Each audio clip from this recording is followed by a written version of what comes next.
Hey everybody, Graham here. I just wanted to do a quick little thing because there have been some developments on a couple of stories that I've been following, and I wanted to report them to you. So, number one, we have some new information about Chris Chan. So now that his case has been transferred over to the circuit court, the proceedings of the case are public record, and so some of this stuff has been put up on the Virginia court's website. So I have a shot of the charge here, and you can see that his charge has been changed from a misdemeanor to a Class 5 felony. Now, my understanding is that a Class 5 felony in Virginia carries a sentence of anywhere from 1 to 10 years. So it is possible that Chris could still get off with time served, although at this point it seems less likely. A good deal of speculation among the folks on the Kiwi farms is that Chris was probably offered a plea deal and probably turned it down. And as to why he turned it down, the consensus of speculation seems to be that it probably included a no-contact order with Barb, who is evidently still living in the quote-unquote Sonichu temple. And one thing that you might notice if you look through Chris's jail letters is that he has never expressed any other plan for after prison than, or jail or whatever, after his confinement. The only thing he's talked about is returning to the Sonichu temple. So he doesn't have, I mean, that's the only plan he's got. He doesn't have any alternative plans, and this is just not going to happen. Barb is still in there. They're not going to let him, regardless of what his sentence ends up being, they're not going to let him back in the house with Barb. So he released a couple of letters, and this was actually before the news hit about the hearing and the grand jury stuff. The letters from a few days ago where he said Barb is still in the house and like a redneck refusing to leave. And, you know, it was pretty harsh stuff even for Chris. I mean, it really sounds like he was just wishing Barbara would die so he could get in there. But the thing is, even if Barb dies, he's still not going to get the house. He's still not going to be able to get in there because I assume that Barb does not have a will. It seems out of character for her to be thinking that far ahead.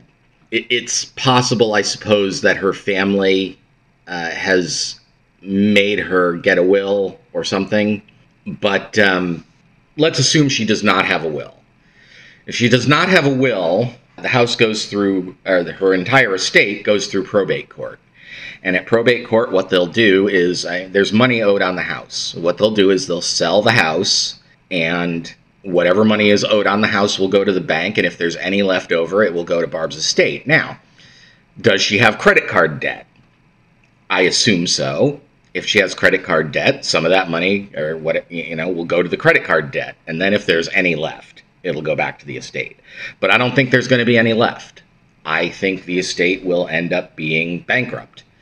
And so creditors will get paid off as best they can, and that'll be that. And the house will be gone, the bank will auction it off, and somebody else will own it. So it will not be available to Chris. So regardless of whether or not Barb is in there, the house is not going to be available to Chris, and he does not seem to realize that. Now, it's also possible that he could be sentenced to up to 10 years, which I think is what most people think would be more appropriate for Chris. More than a year, but regardless, it also opens up the possibility of him being put on the sex offender registry, which again would limit where he could live. So there you go. That's the news with Chris Chan. So upgrade to felony incest, and grand jury hearing coming up on August 8th.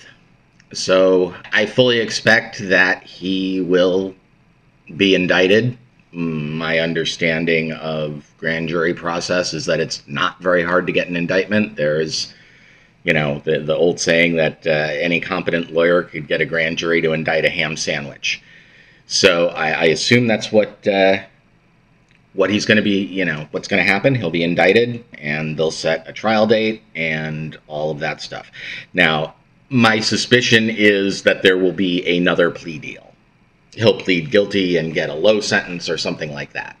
I think that the case being upgraded to a felony and transferred to circuit court, I hope, will be enough of a wake-up call for Chris to really understand that he needs to, get serious about this. So, that's the Chris Chan news. The other thing that broke that I've been following is that Will Smith has dropped an apology video. And Jeremy from the Quartering noted that this now Will Smith is a real YouTuber because he's made an apology video. The apology video is pretty bad. It's very overproduced. It was clearly done with multiple cameras, with professionals running them, and it's all the kind of Hollywood stuff that you would expect, but for a video of this nature, it's completely inappropriate. If you want to do an apology video and you want people to really take you seriously and say, okay, this guy has some serious remorse for what he did, it can't be a production with enough planning behind it to involve multiple people and camera crews and lighting and that. No, you pop open your laptop, you start up the webcam, and you just record an apology video, because anything else is too much planning and clearly scripted. Now, I watched an analysis of the video by the body language guy, Jesus. I can't remember his last name. I'll see if I can find it and put a link in the description. I thought Jesus was a little too hard on Will. He clearly had strong feelings about Will, and he was reading those feelings into everything he said about Will's performance. Now, that said, I don't think he was entirely wrong. I do think Will probably has some remorse over his actions. But as Jesus notes, the timing is weird. It's been 3 months. Why wait this long? And he suspects that it's because Hollywood people are telling him, hey, Will, you've got to address this situation before we can hire you. Or something along those lines, which, seems reasonable.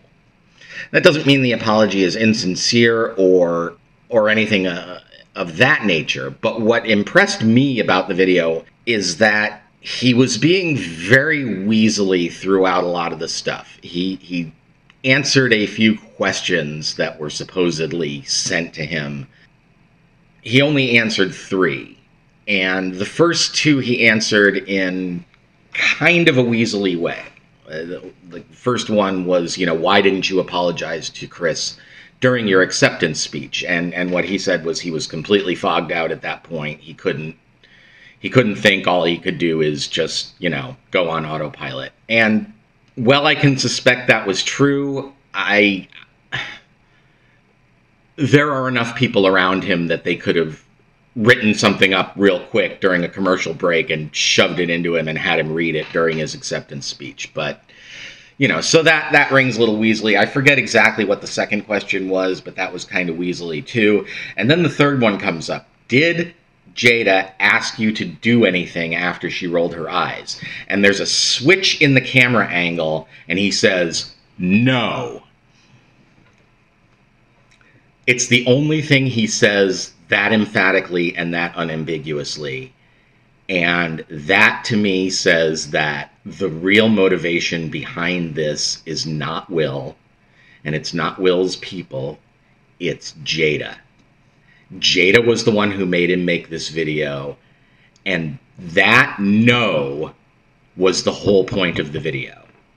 Jesus says that, you know, a lot of what Will was saying is narcissistic sounding. And I mean, you know, he's a Hollywood celebrity. There's a certain amount of ego that comes with the territory. And I don't doubt that Will has some narcissistic traits. But I still think that he's being abused and that this was all Jada and that she is the true narcissist because she can't take even a mild joke about her bald head. I mean, Jesus pointed out the joke that Chris Rock made was that he couldn't wait to see her in G.I. Jane 2. And Jesus notes that in G.I. Jane, which G.I. Jane was played by Demi Moore, G.I. Jane was, you know, a badass. She, you know, the whole point of the movie was that she was,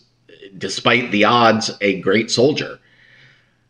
And so G.I. Jane, the character, is someone to be respected and admired. And all that hit Jada and Will was bald. So that's the story on that. Now, the other part of it is that he said that he has reached out to Chris Rock, that Chris is, quote unquote, not ready to talk, and that when he is, he'll reach out. And then Will goes ahead and apologizes to Chris and his family anyway. Do I think this video was super sincere? Not really.